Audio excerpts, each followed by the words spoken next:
Good afternoon. So I'm happy to be here. I must admit that I have just to represent about, I don't know, 4% of the Siemens turnover. So that means I come from the business unit large drives. So the business unit large drives produces motors, generators, and drives. So for example, this building is ventilated by a fan, which is driven by a motor, could be produced in our factory. What we like to show today is, of course, something which is amazing for us. First of all, we need to understand where we come from. So we as Siemens have our 170th anniversary this year. So in the history about this factory started 140 years ago, was founded by Sigmund Schuckert. Schuckert was somebody who was born in Nuremberg. He had then his apprenticeship as a mechanic. He moved then to his journey as in order to get a master in mechanics. And he visited then factories in Stuttgart or in Munich, in New York, but he went also to Berlin, 1960, in the late 1860s. And Schuckert invented not the dynamo. The inventor was at that time Siemens, and Schuckert was also at Siemens in order to learn how Siemens provided these motors and dynamos, which was, of course, the second industrial revolution. And when we come to this, let's say, buzzword, then we are now in the fourth industrial revolution. This chart ends here in 2015, and the reason is that the factory is still open, does still produce, but of course we need somehow also to improve. And 2015 I came back to this factory because in the interim I have also my 25th anniversary with Siemens. I was with different business units, and I had in 1993 my first training in this factory. And when I came back in 2015, I thought, oh my God, everything is the same as 1993. So and then I recognized that we have, of course, somehow a problem. And this is some of my beloved pictures. We see here in the middle a motor which could drive a ventilator or a pump or whatever, weighs about 2 tons and is engineered to order. So single product. And in the background you see these yellow carriers. And with these yellow carriers, there is a production line where we produce in intact sequence these motors. The motor you see here is a motor that was outphased from the line. So that means motor has a problem. So and typically, how would we approach to this motor? You can imagine 2 shifts perhaps, then you have shift change, and the motor was forced out from the line, stands there, has 20 pieces of paper on top. About how do we approach today? Do you have somehow an opinion? Okay, the master of the disaster comes, of course, to the shop floor and tries to get the blue-collared and asks them, what is the problem here? How can we help the motor? And I recognize then, of course, that this is not a productive way. We should, of course, somehow have a methodology to find aids in order to improve these shop floor management. So those motors which go correctly to the sequence of manufacturing, these motors are not our problem. These motors are our problem, where we have somehow a non-conformance. And this prevents, of course, also to improve productivity. So the new approach is the following.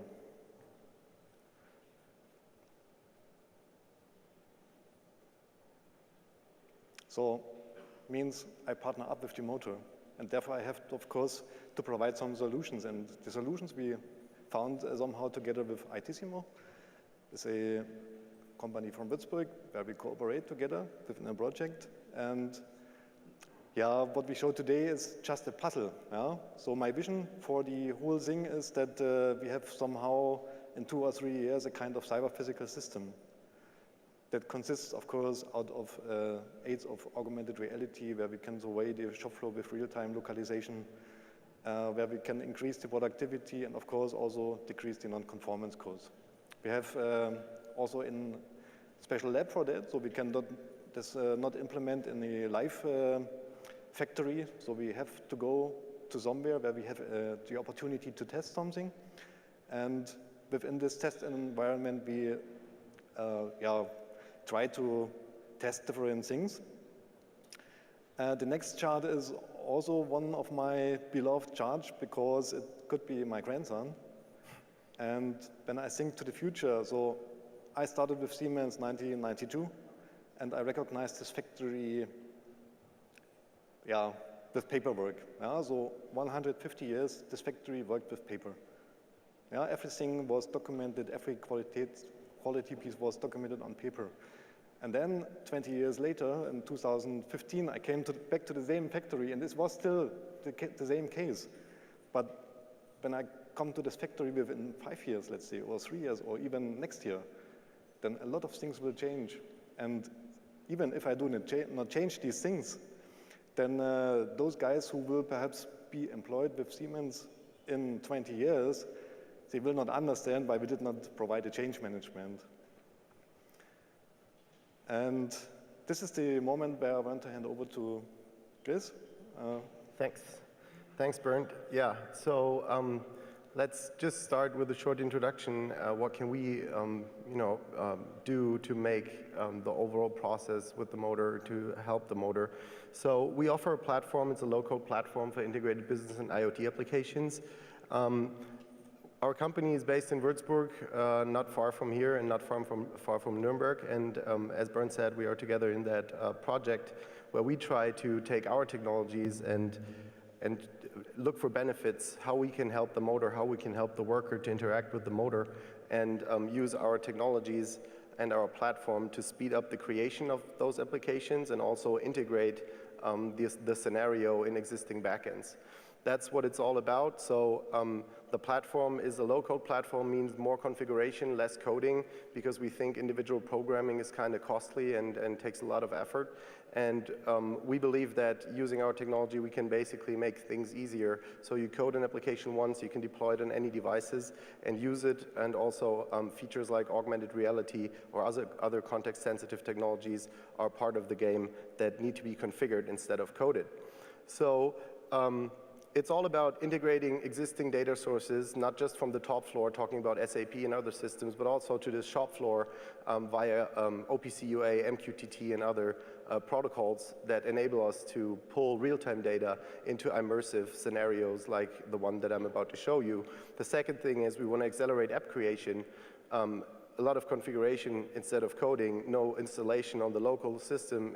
Instead, you have a browser-based platform where you can create the application, configure it, and it lives in that way, so you can change it afterwards and easily deploy it on devices and leverage new technologies like AR and other context-sensitive ones. So our question would be, using modern headsets, in this case the HoloLens, how can we help the motor, and how can we basically get rid of this picture and change this into something more immersive, something that leverages innovative technologies, and in our case, the HoloLens. And to show you a little bit more on that, I will start a video. It is a screen capture of the actual HoloLens experience that we built, and I will try to explain when the video is running what we did and what is the part that Simplifier is actually putting into the game of helping the motor.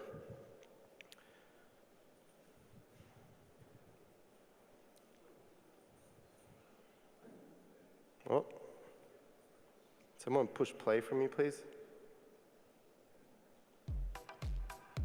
There we go. All right, so it starts with a capture. You see the two logos of our company and Siemens, of course, which is kind of a small intro, but it's already in the immersive environment that the guy that wears the HoloLens is actually seeing. So what we did is we took the motor 3D CAD model, we optimized it for real-time rendering, and we built the whole user interface from the presentation menu to the tool set. And we have a lot of functionalities, of course, like placing the motor in the environment, scaling it. In this case, we see how the user is actually placing the model and scaling it to the size that fits the needs of having access to it. I can rotate it as well. So all those user interface elements were created individually, especially for this HoloLens case. And our goal is to make all those experiences also configurable, so we don't have to code in Unity anymore. We have a plugin for Unity where I can consume backend data, and at the same time, I can configure such use cases or applications on our platform without having to know how the technology under the hood works. That's the approach, and that's also the goal for the future.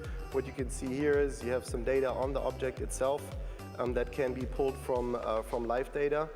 A little later, we will see the OPC UA integration, where we pull live data into the immersive environment to create value by showing on the digital twin of the motor. We can show live data from the real motor, and by that, we can create value. In that case, you can see like an X-ray vision of the motor that helps to understand how it is actually constructed, of what parts it consists. And so you can walk around the whole thing. We use the tag-along for the presentation menu, so it follows the user, so it's always in the right line of sight. On top of that,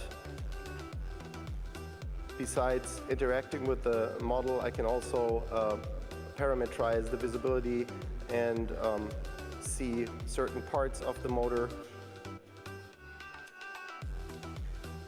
And now we have different dimensions of the motor that might be relevant to the guy looking at the motor. So as he walks around, those dimensions are shown and always accessible. We have an explosion functionality where the motor can be exploded in its individual parts, helping a lot to understand how the motor is constructed, and also this could be used for maintenance and service tasks as well. We also integrated you can always put your head into the model, in that case, into the motor, but just sticking the HoloLens into the virtual 3D model. You can have a look inside on top of the explosion view and the other functionalities. Of course, comes in very handy if you have the technical drawings for this motor right at hand. So this is also part of the user interface to have access to the underlying drawing that this motor consists of. And here we see an example of checklists that can be worked on using the user interface of the HoloLens project in that case. And of course, a small video player. In that case, it shows an advertising video, but the goal is to show certain videos that could be maintenance steps or explaining how the motor works or how I could interact with the motor, how I could fix it, and stuff like that. And what is really interesting is the live data. Through the simplifier, we provide connectivity to the shop floor, which I already mentioned before. And what you see here is not fake. This is real data from an OPC UA server being pulled directly into the HoloLens experience in that case. And by that, we can basically simulate the real motor by taking the data from a real motor and superimposing it on the digital twin in that case. And of course, there's also commodity features like switching the perspective, rotating the model to have a look at the motor from all sides without walking around.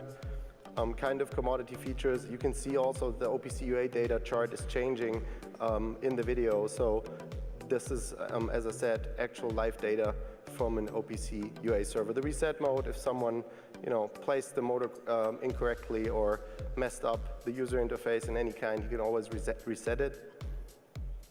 And that's a short peek into the actual status of the project. The project is ongoing. I think it will last at least another year.